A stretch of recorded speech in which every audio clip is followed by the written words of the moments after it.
Hey guys, good morning. This is Mike with Auto A Collision. Today we're going to talk about how your vehicle is determined a total loss and what we're going to do about it. So stay tuned.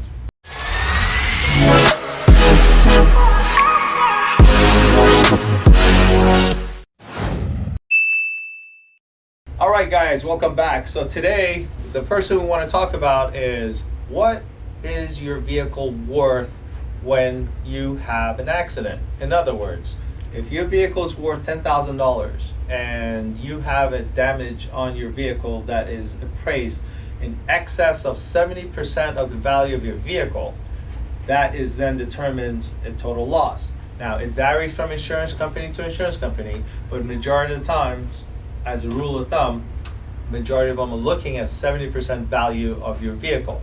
So again, as an example, if the car is worth $10,000 and your damages to your vehicle is more than $7,000, most probably that's deemed a total loss, in which in that case, the insurance company will go ahead and send you a check for the value of your vehicle.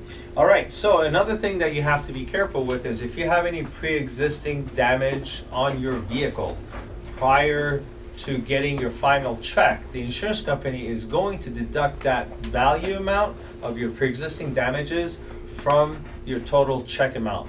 So if you've had a damage to the front of your car and you have some scratches or damages on your side, the rear of your car, and those damages are appraised at say $1,000 in repairs, and the total check you're supposed to get is $10,000, they're going to deduct that $1,000 as a prior or pre-existing damage, and they will then cut your check for $900. All right, first and foremost, what is the insurance company's reference when they determine the value of your car when they're doing their evaluation? They go through a website called NADA.com, which is National Automotive Dealers Association. This is where majority, and if not most of the insurance companies go to then search for your year, make, model of your car. Based on that, they will then find an average value for your car. As soon as they get that done, then they will go to your car, determine if you have any pre-existing damages to your car. They will subtract the value of the pre-existing damages from the value of your car that they found on NADA, and that's when they cut you a check for what your car is worth. So what the insurance companies will do is they will take your ACV, which is actual cash value of your car that they determined from NADA.com, and they'll take a look at your pre-existing damages, exterior or interior. They will subtract that from your ACV, and the difference is what you're going to get as a check from the insurance company if your vehicle is deemed a total loss. All right, so now the insurance company calls you and they said your car is deemed a total loss. What are your options? The first and foremost, your option is to find out how much they're going to pay for your car. After that, you have a choice between either collecting a check from the insurance company and taking that money to go buy yourself another car, or the other option is the insurance company will give you the choice of you buying your car back. So what they do is, depending on your car, the year, make, and model, they can ask you for a dollar amount, $500, $1,000, $2,000, $3,000, that they can deduct from your check that you're gonna get, and they will then give you the option to just buy back your car from the insurance. At that point, you can get your difference in the check, plus you can own your car. But now you have a car that is considered a total loss. So when you get your new title from the DMV will have your title, or called the pink slip, that it says salvage title across the top. So now you're gonna ask yourself, I decided to buy this vehicle from the insurance company, my own vehicle. What are my options? What can I do with that? So one of the options is that you can repair your vehicle, and with that, there's a couple other options. Depending on the damage and the extent of the damage to your car, you can take it to a reputable body shop, and the body shop can actually repair some of those panels rather than replace those, which the cost of the repair could be substantially less if those panels or components are repairable, versus having to buy brand new parts from the dealer, which is the OEM parts or aftermarket parts. So you have the choice of repairing your car. The cost of repairs can vary depending on shop to shop and the location of where you live. and therefore you have the opportunity to get your car back in order. But there's a caveat.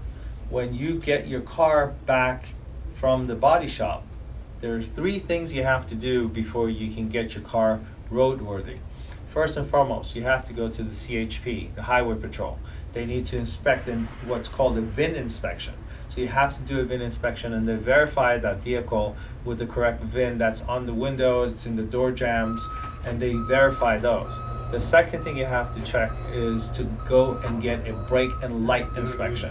So brake and light inspection, in which then they will give you a certificate to make sure that your car is roadworthy. Without those documentations, you cannot go to DMV and get your car re-registered under your name to get your new title. Without those documentations, your car is basically going to sit in the garage. When the insurance company deem your car a total loss, there's truly a reason why. And if it is, unless your car has some type of a sentimental value for you or your family, it's best for you to let go of that car. The reason why is that there can potentially be so many things wrong with your car, such as a frame damage, transmission problems, electrical problems, engine problems. So you wouldn't know really how bad the extent of the damages are until you actually tear the car apart and start doing the repairs and realize that there's so much more involved than you thought. It's best for you not to buy your car back just because there's so much problems, instead of you buying yourself so much of a headache. All right, so a lot of people ask this question: I wonder what happens to my car after the insurance company buys it back from me. Where does it go? What happens? Well, there's places called Copart, C-O-P-A-R-T, Copart, where the insurance companies take these cars that are deemed total losses, and they go to these big yards that they have all over the country. And what they do is they auction your car off to salvage yards, junk yards, other dismantlers, and that's basically what happens to your car. Your car goes there, they take your car apart. If your car had a front end collision, there's still other components on your car that are still usable. The interiors, the headliners, the bumpers, suspensions, other undamaged parts on your car, and that's where these dismantlers make their money. They buy your damaged vehicle, they tear it apart, they sell those in parts, and that's where your car ends up at. All right, guys, so today we talked about what is considered a total loss and what happens to your car if your car is deemed a total loss from the insurance company. So I hope you enjoyed this video. If you like us, please click the subscribe button and push that bell, and we'll have more beautiful videos to come soon.